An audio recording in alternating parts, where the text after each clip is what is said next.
Maybe you've had curried chicken, you probably just heard about it, or you're trying to improve on the one that you already make. Today, we're making Jamaican curried chicken.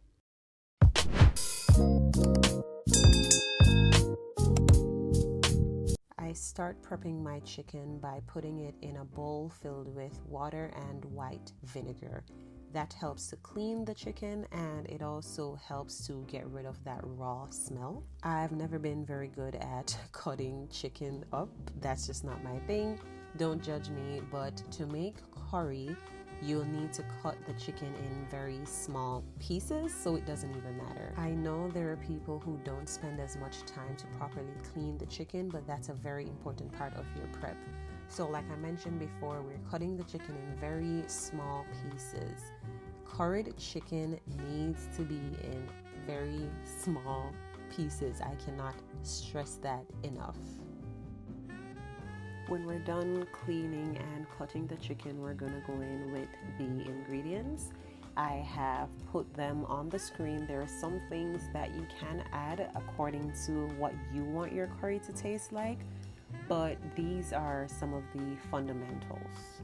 If you do not have this specific brand curry, it is okay. You just need to find the best one that works for you, the best flavor. I live in the state of Texas and this is the best one I've found so far. If you're living in Jamaica though, or somewhere else where you have access to different options, my favorite one is Better Pack curry. There's also another Indian one, but it's really hard to get, so I just, like I said, I work with the best thing that I can find. Now, as for chopping up the ginger, you do not have to do that. Feel free to blend your ingredients because some people do not like biting into ginger, but I was okay with doing it this way.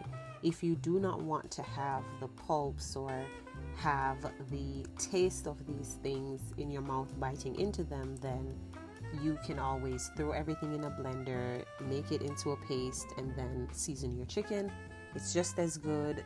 To be fair, sometimes that even tastes a little bit better. Though curry chicken is not a difficult meal to prepare, you need to ensure that it is properly seasoned. The flavor means everything.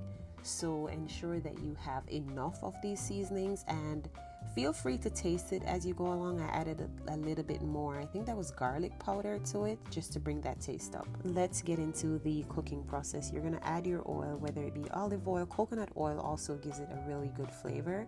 And then you're going to add some of the curry powder to the pot and allow it to, they say burn. I don't know if burn is the word because you don't want it to be too brown. You don't want it to smell burnt.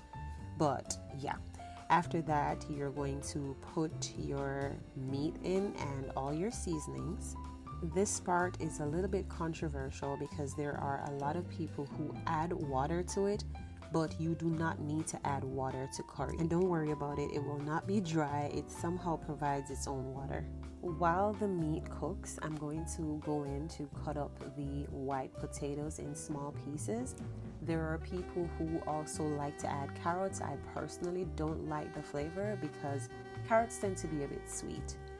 So I'm going to cut up the potatoes and then we're going to, while the meat is still cooking before it comes to completion, is when we add the potatoes. You want to add it in at a point where the meat is almost done.